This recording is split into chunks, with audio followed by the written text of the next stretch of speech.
Okay, in our last lecture, we discussed about the different type of bondings that exist between atoms of the different elements.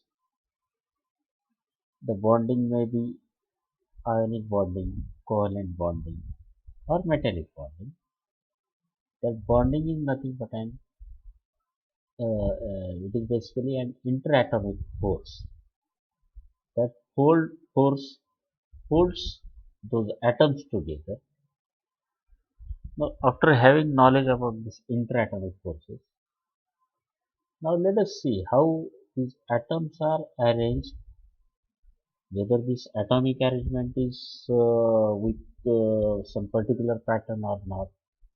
That we want to discuss in this lecture. See, basically, solids are categorized as either crystalline solids or amorphous solids.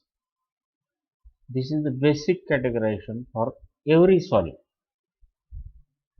A solid may be either crystalline in nature. If it is non-crystalline, it is called amorphous solid. Now, what differentiate between them? If it is a crystalline solid, atoms are arranged in regular, repetitive, and three-dimensional pattern in which each atom is bonded to its nearest neighbor atom. That is, if the atomic arrangement is regular, repetitive, in three dimensions. In three dimensions, in what sense? If I see from any dimension, this atomic arrangement should be viewed as regular and repetitive. See, this type of crystalline arrangement is observed in all metals, many of the ceramics, and certain polymers, not in all polymers. In all metals are crystalline in nature. Many of the ceramic metals are crystalline, and some of the polymers are crystalline in nature, obviously under normal solidification condition. As I already pointed out, for those elements that do not crystallize, they are called non-crystalline or amorphous materials. Now let us try to understand this in more detail. Now to understand this crystal structure, what all these atoms are treated as solid spheres. Hmm. Okay, let us go ahead. Now let us understand some of the definitions. This three-dimensional network of imaginary lines connecting the atoms is called space lattice. While the smallest unit having the full symmetry of the crystal is called unit cell. That is, this unit cell is a basic building block which when repeated in all directions, it generates the entire crystal structure. See, out of all those natural and man-made elements, all these elements, they show either basically 14 different type of space lattices are there. These are the different arrangements. Now how this arrangement looks, that we are going to study now. But there are basically 7 crystal systems: triclinic, monoclinic, orthorhombic, rhombohedra, hexagonal, tetragonal, and cubic. Out of all this, cubic type of crystal structure system is very important because most of the important metals crystallizes either as cubic or hexagonal system, which may be either body-centered cubic structure, face-centered cubic structure, or close-packed hexagonal structure. Now let us try to understand these different crystal structures. The first one is body-centered cubic structure. The meaning of this body-centered cubic structure is in the name itself, body-centered cubic. That means the unit cell here is a cubic. A cube is a unit cell that you can see from this sketch. body centered.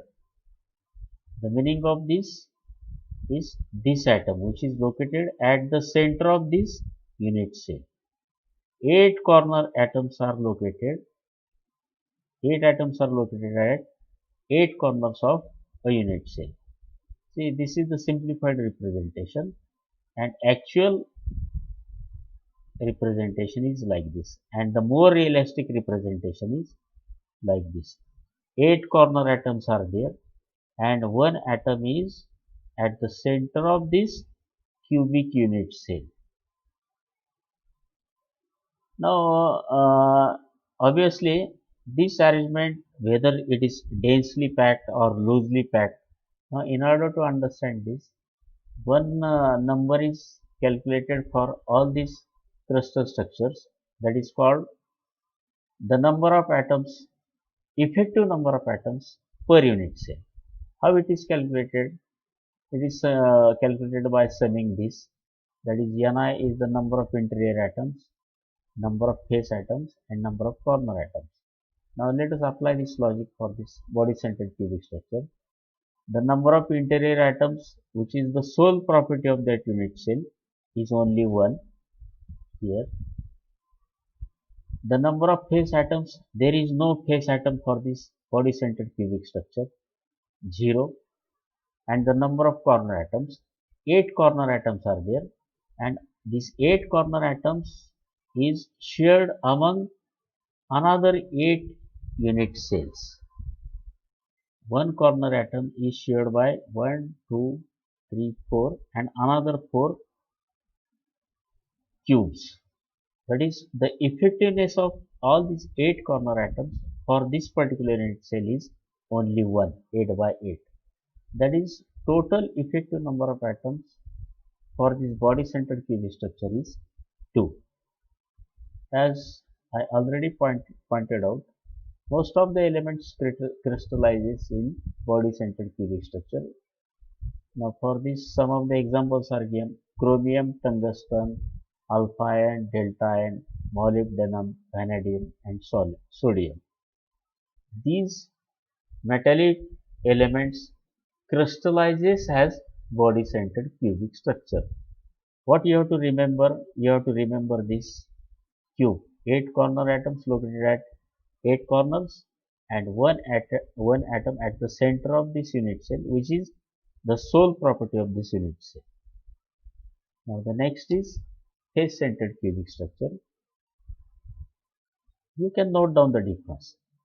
8 corner atoms are always there. In addition, for 6 faces of this cube, one atom is located at the center of each face. See, you can see the more realistic view in this case. Now, how much is the effective number of atoms for this unit cell? 8 corner atoms, their effectiveness for this particular unit cell is 8 by 8, that is only 1. 6 atoms are at the center of each face. This atom is shared between 2 unit cells, this one and the above one. That is, 6 face centered atoms are shared as half. So the effective number of atoms per unit cell for this face centered cubic structure is 4. Compare immediately with body centered cubic structure. Body centered has only 2, while the face centered has 4. That means it is more densely packed as compared to BCC structure. And some of the elements, metallic elements that crystallizes as face centered cubic are aluminum, nickel, copper, gold, silver, lead, platinum and gamma ion. Now the next one is hexagonal close packed crystal structure. See here, the unit cell is not cubic now, it is hexagonal prism. 6 corners and another 6 corners. 12 atoms are at the 12 corners of this hexagonal prism. 2 atoms are at the center of this hexagonal face, and another 3 atoms are at a triangular midway between these two hexagonal faces. Now, how much is the effective number of atoms for this HCP crystal structure? Again, by the same principle, 12 atoms, they are shared 12 corner atoms, 2 face-centered atoms, and 3 mid-plane interior atoms. These 3 mid-plane interior atoms is the sole property of this unit cell. That is, these 3 atoms contribute completely to this unit cell. These 3. 2 atoms are shared by another. This atom is shared by another HCP unit cell. That is, its effectiveness is 1 half. That is, 1 this plus this 2 by 2. While these 12 corner atoms, they are shared between another 6 HCP unit cells. Their effectiveness is 12 by 6. Thus, total 6 atoms are there effectively for this particular unit cell. 6 atoms are assigned to each unit cell. You can see compare now. BCC has 2, FCC has 4, and HCP has 6 atoms, effective number of atoms per unit cell. That is, HCP is most densely packed crystal structure. Thank you.